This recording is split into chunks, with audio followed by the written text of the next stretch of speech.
Thank you. First, a small disclaimer. I developed a small cold, I think, over the weekend. So please bear with me if I start coughing. Maybe turn the mic a bit down, but I think we will manage. So my name is Roderick Simons. I'm CTO of Yolt. So that means on a day-to-day basis, I work on the experience of the IT systems. So that's the IT architecture, IT security, and also in alignment with business on developing new and exciting features. So for today, I've divided the presentation into three parts. In the first part, I'd like to take you back to the roots of Yolt, where we started and why we started. In the second part, I will deep dive more in the four components that make up Yolt. And specifically, I will pay a bit more time in relation to the customer experience of open banking and our marketplace. And if time lets us, then at the end, we have some time for Q&A. But let's start with Yolt and how we started. So Yolt is a venture of ING, so that's where we originally started, and where a lot of companies or ideas are based on, let's say, new innovation or customer need. For Yolt, the main reason actually to be started was a change in legislation, and the name of this legislation is called PSD2, and you probably all know what it is, but I'm gonna give a brief summary anyway. So with PSD2 or open banking, commonly more known here in the UK, customers of third parties with consent of a user can get access to transactions, your balances, so your payment data. And on the other hand side, they can actually initiate a payment on behalf of a user with that consent. So if you look a bit more carefully and deeper into open banking, then I think that open banking is a very, very good first step in giving users more control on their data and their finance. But I also think it's a great opportunity for banks, as it allows to give them an opportunity to be, let's say, present or to extend their reach into third-party digital channels.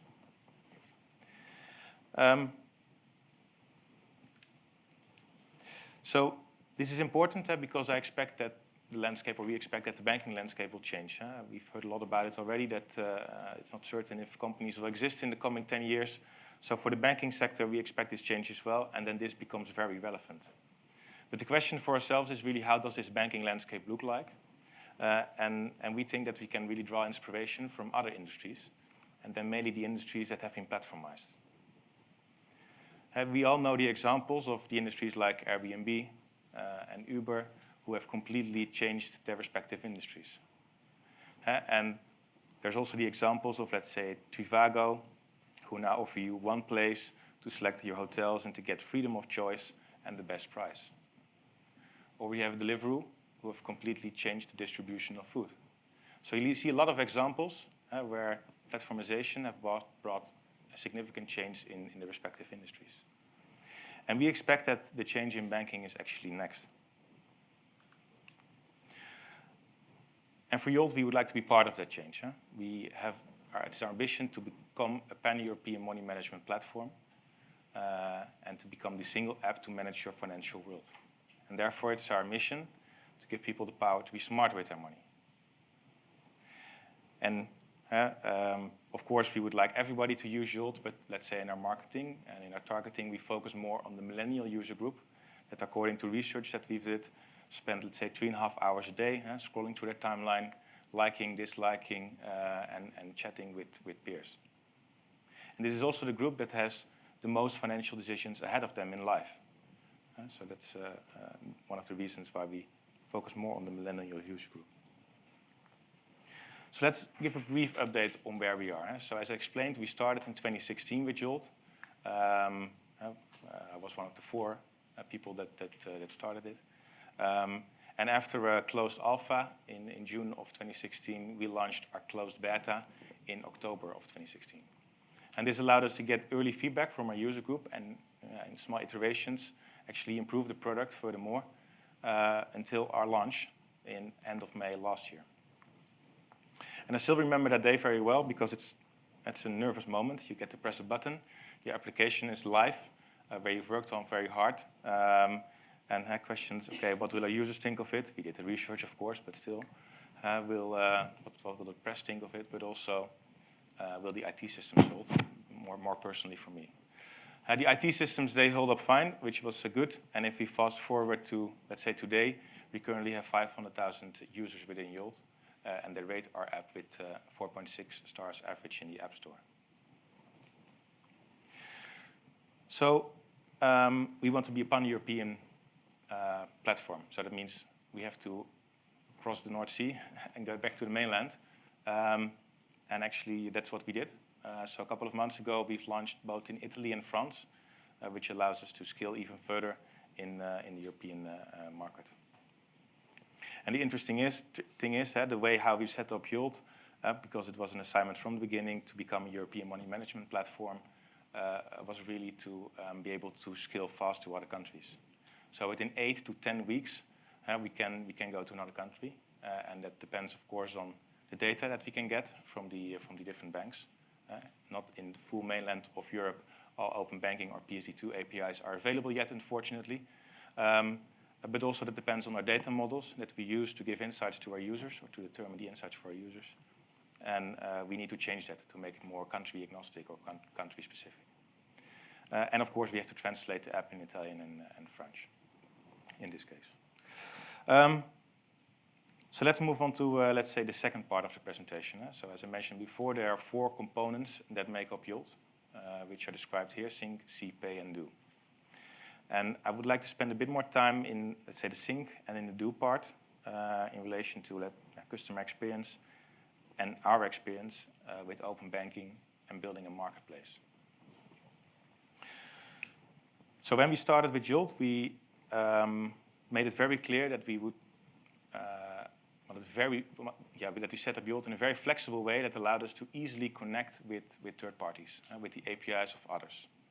So when in 2018, last year, beginning of this year, open banking was launched, as Yolt, we were the first to connect, I think it was Lloyds, to their APIs. And a month later, we also did our first connection towards to make actually a successful payment with open banking. So in the past year, so in March, we actually launched with open banking in a controlled way. So in the past year, we've actually got a lot of experience, what it means of working with the banks, open banks, and also what works well and what doesn't work well in relation to customer experience. And we've seen a few examples where I think that, let's say, the consistency of the user experience is not fully aligned with how we want to have it in the Yolt app. So, for example, the process of giving consent changes a lot per bank. And for example, for some of the banks, it requires a user first from the Yolt app to the website to switch channels, and then to enter 4, 5, 6 different pieces of information, memorable words, your PIN, your password, your mother's maiden name, that sometimes people don't know by heart anymore. And in some of the occasions, there's even a phone call involved at the end. Again, a different channel, which you need to actually complete the secure customer authentication process. So as you can imagine, this process has a bit of impact on the customer experience. And in the next slide, I would like to show a small movie, because what we see is that if you have a seamless experience, it can increase customer experience and the engagement of users a lot. And the example that I will show you now is, as I mentioned, our view of how we think that the consent flow should look like, and this is with an integration with Starling. So here you see a user that already added a few of his accounts. You see the list of accounts that you can add. Well, you select the Starling account. The Starling app is launched. The user asks for a fingerprint. He's given clear consent. And then we are authenticating, fetching the data, and actually cleaning and storing it and enriching it with our data models. So this process takes 25 seconds, depending on how much data you have. And this is very seamless. This is really how we think this should look like. I think the good thing is, if you look at open banking, there is a customer experience working group that publish guidelines about customer experience. And from March onward, this way, so app-to-app communication will become the standard in terms of open banking communication. And also, if you look at that research, that's a nice piece of information. There's interesting facts about the sense of security people have when they use fingerprint. They feel more secure when they use fingerprint than when they actually have to provide all pieces of information, knowledge that they have. So let's do a short wrap-up on where we are currently with open banking. So currently we've connected all CMA9, so in total 18 banks. And at the moment we do the vast majority of all API calls towards open banking, around 3.5 million API calls a week. So in the past we used screen scraping, and if you look at the experience there, it takes around 90 seconds before the data gets into yield on average. For open banking APIs, on average 8 seconds. And we've seen a great improvement in the past half year, actually like this, where the time is reduced even more. So what we also done for our users that now start new with Yolt, they will be connected with Open Bank. For our previous or our older user base, we are currently migrating them bank by bank and allowing them to actually have the benefits of open banking in the migration process. Also, what we see is the, let's say, error rate. Once you've connected, it's quite good, it's stable, 0.3%. And actually, yesterday I was with a colleague and he mentioned, oh, this week we're at 0.25%. So we closely monitor how things are going and have an active dialogue with the banks and with open banking to improve the customer experience there. So once we have this data, let's see what we can do with it. Because only the data, that's an enabler. We can present it in a nice overview that already helps the users, but really giving insights on this data is what actually matters for your users, that they don't have to manage their money themselves, but we help them with it. So I give you a few examples. One of the examples here is what we call a tile, is what you can configure and customize on the Yolt dashboard, which allows you to select a category and actually have an overview of your spending in the past months.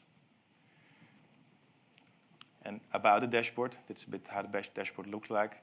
And we try to offer the users snackable pieces of insights, of information that will help users to eventually optimize their money and spend less effort actually on managing their money. So we see here that we have an insight about an upcoming direct debit, but we also have insights of reaching the end of your credit card limit. And there's a number of more insights that we have. So when we have this data, it enters our data pipeline. We enrich the data, so we add categories to it. We add merchants to it. We associate a logo to it. And you see the millennials reacting very well once you add a picture there. It allows you to provide the user with an overview of all his combined accounts in one overview, which you can easily swipe month to month. Especially the category overview is something which is used heavily by our users. And if you swipe one more to the right, you get the upcoming overview and you see what kind of direct debits or bills are expected to be deducted from your account. And last but not least, on this part, if we can't predict it, then you can add a tag. You can add multiple tags per transaction, and it allows you to search on the tags and have a combined group of transactions in one view, which you can easily identify or see what you've spent, or in this case, give it a label for the holiday to see what you spent totally on your full holiday. So let's move to the third part. Actually, funny thing is, this is about being able to do payments within Yolt. Through open banking, we have the APIs that allow us to initiate a payment, as mentioned before. Yesterday and today, we're actually doing user testing with our users to see what their feedback is on payments. So yesterday, with the UX designer and the product owners, to actually meet with customers and ask them about payments and just more general questions. And today, we have given a number of our users an alpha beta version of the Yolt app, which already has payments included. And we asked them, try it out. Please give us feedback. And that's currently what they are doing here in the UK. So this is currently in development, or actually in improvement stage, because we developed it already, and it will be launched quite soon. So then to the last part, that's more about what we call the do part. It's about becoming a platform, a money management platform, where it is our goal actually to bring together our users and our partners in our marketplace to exchange value. And this is also a bit of the part where we expect to get a bit of a return, to get our a bit of revenue. Because if value is exchanged between our users and our partners, then for some of the occasions, we might be getting some of this value in return.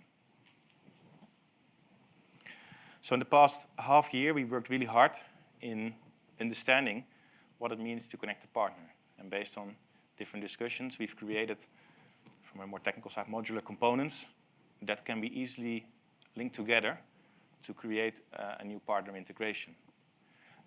So we've recently, more on the insurance side, launched Anorak. It's personal life insurance.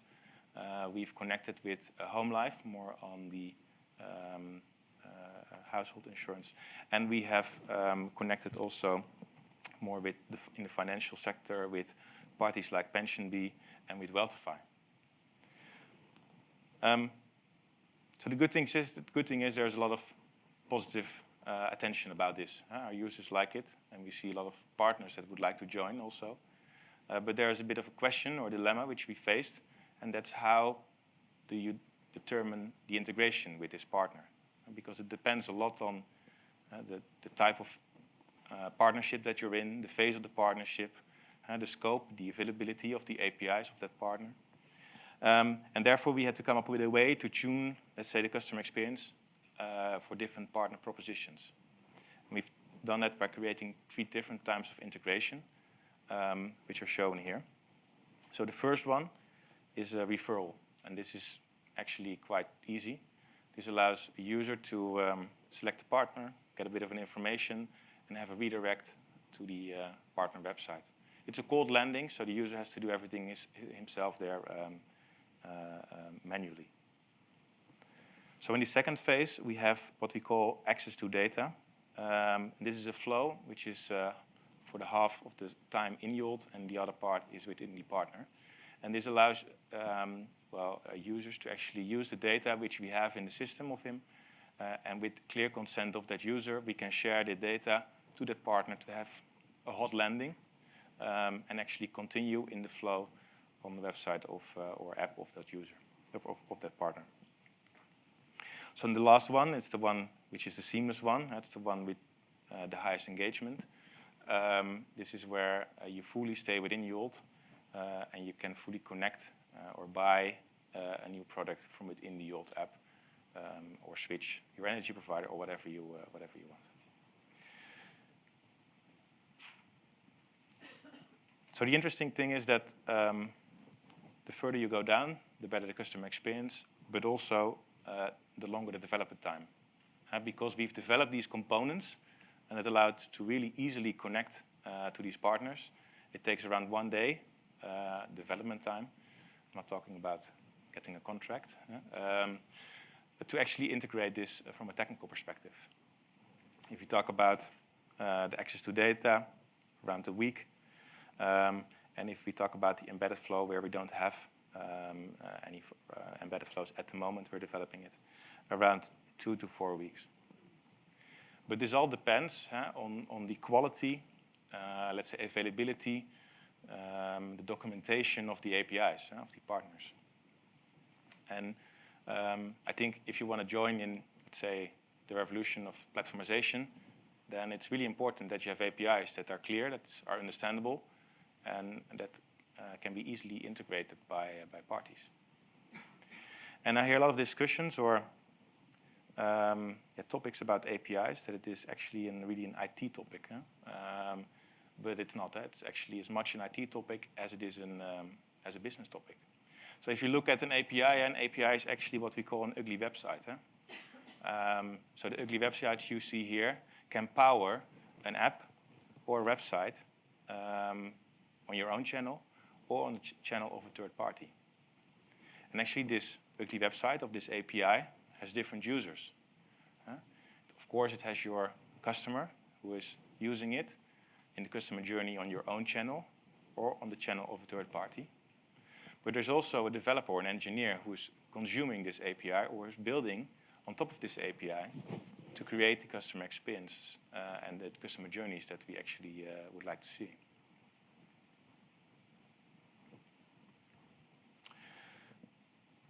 So let's wrap up this last part with a small movie of our marketplace.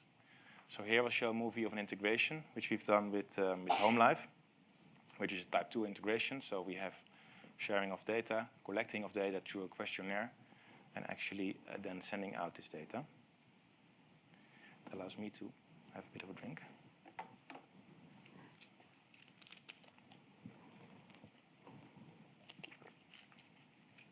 So here you give consent to the data, and then you enter the questionnaire. So if we have this data, then it's pre-filled. So we don't ask the user for it, and only at the end we would then ask for a summary: if this is correct or not. And this reminded me a bit about the beginning of the presentation about slow and fast thinking. I think we try to make this really a fast thinking process. One question, one answer, move to the next screen, and if we already have the answer, it's not needed anymore. So and you will arrive on the website of HomeLife with an information that a Dutch colleague of mine, well, we didn't find this data, so we could not continue. But this is the flow, how it looks like, and this is how we have multiple of these integrations on a type 2. So if you talk about, let's say, the marketplace alone, which is great, it provides our users an opportunity to exchange value with our partners and our users. But then users have to go to the marketplace themselves. They have to actually find it, click it, and read upon it and check if this is best for them. And based on data, we have a number of data analysts, data scientists working to actually explore data and see if we can help users in optimizing their money, and then maybe referring to some of the partners in the process for helping them. So as a small wrap-up, what will be next? So we will continue with expanding our European footprint.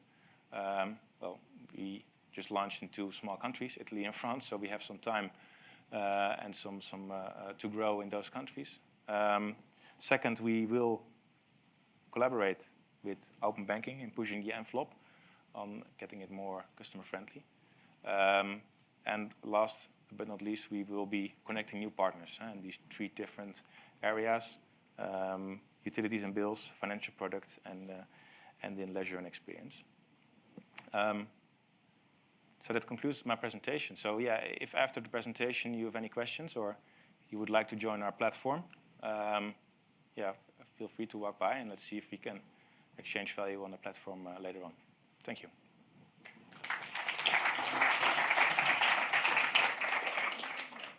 Hi, Roderick. It's Paul Lear from Cegos. Can I ask you how you monitor the actual customer experience your customers are getting on your app? And I'm thinking in particular when they change device or the handset manufacturer's firmware upgrade or the platform, iOS or Android, there's a release. How do you monitor the impact that has on the experience? Because obviously everything is app-based in your case. Yeah. So we have within the application, everything you do is we measure it. And based on those measurements, yeah, we can drive everything, but we have to ask the right question.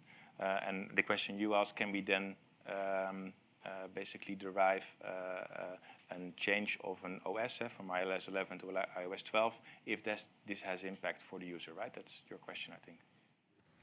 So that's assuming that your application is working on the new version and hasn't been broken. Yeah. Yeah, so that's what we test. It's only internal passive monitoring of the traffic as opposed to external validation. I think there are different sources. Of course, we test it. So if there's a new iOS version, we have the beta version already on one of the devices in the office to test before it's being released to the wider audience. And sometimes we find indeed that there's a breaking change in one of the APIs of iOS. We need to fix it, and yeah, usually you are ahead of time a couple of months before normally fall when there's a new iOS update being released. That's one. Then we have data from about behavioral data, which we see where we see trends, which we monitor on a weekly basis. And if we see a trend which is declining or increasing, then that causes an investigation. So we have what we call performance wall, where we weekly come together and have all the KPIs for the whole company. And one of the KPIs is usage.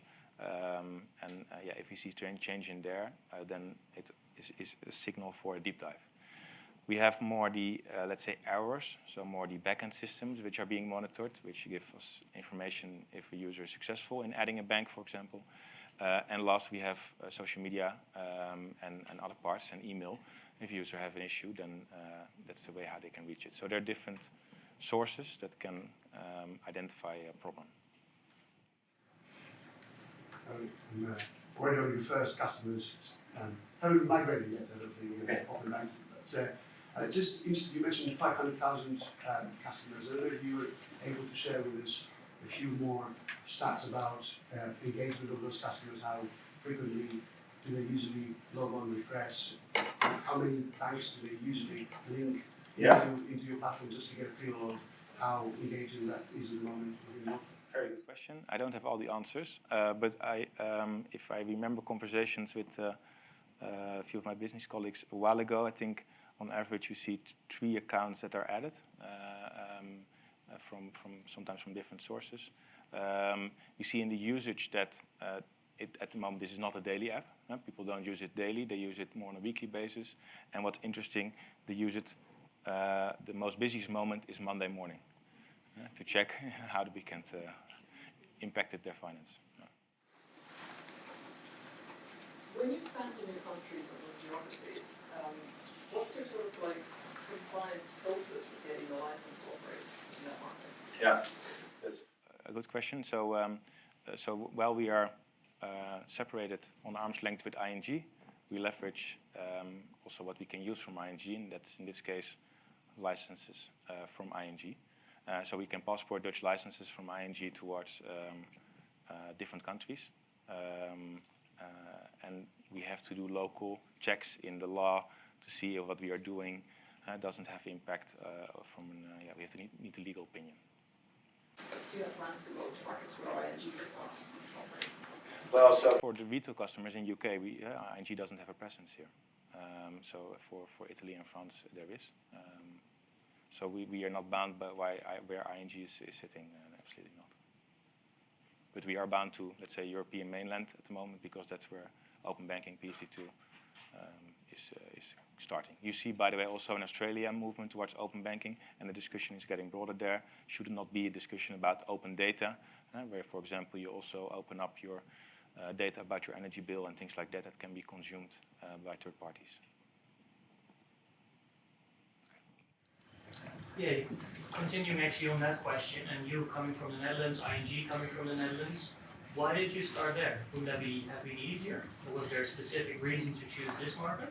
Yeah, there were a few reasons. First of all, there was no retail presence here. Second of all, we expected that, let's say, the open banking movement was pushing the envelope more than what we see on the mainland. That's definitely true. So because in the mainland of Europe, there are a dozen APIs available. And we've contacted banks in Germany, which opened up their APIs. After a couple of weeks, we get a response, yeah, actually, we're not ready yet. So you see that banks are struggling. And I think that's the advantage of here in the UK, that there was an authority, CMA9, that combined all initiatives and also made it sort of a standard. That's not the case in the mainland of Europe. Banks really have freedom to do whatever they want. And that's difficult for us in the development side. Not sure if I answered your question. But okay. Question for me. You guys are building a marketplace.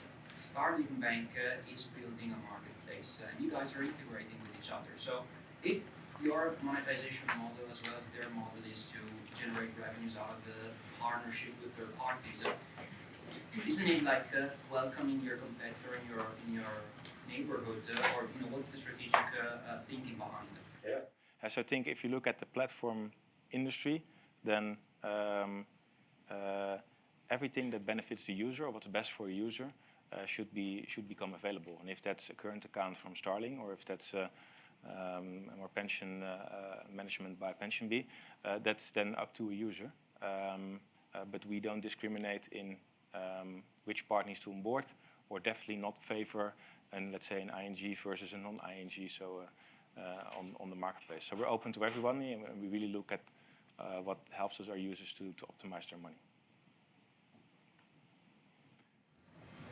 Am I hearing a slight difference? I can see Bill over there, who said earlier that tech companies should be able to work with the latest APIs, and we shouldn't be saying it's up to we can't work with the old legacy systems of the banks. And yet, I think I heard you say a dependency is what the bank can deliver. So I just wondered what your answer is to Bill, who thinks that as a fintech company, we're the ones that should be leading the way and making sure that our APIs fit the bank. Could you The repeat the question? integration side of things, is that right? So what I said was, so I was actually thinking, I don't know if many of you know who Investec are, because it's not really known bank, but it's a bank. And it's a 40-year-old bank, and what we're trying to do is to ensure that our legacy systems and assets are referenceable, so that we can actually build cool products to solve our clients' problems.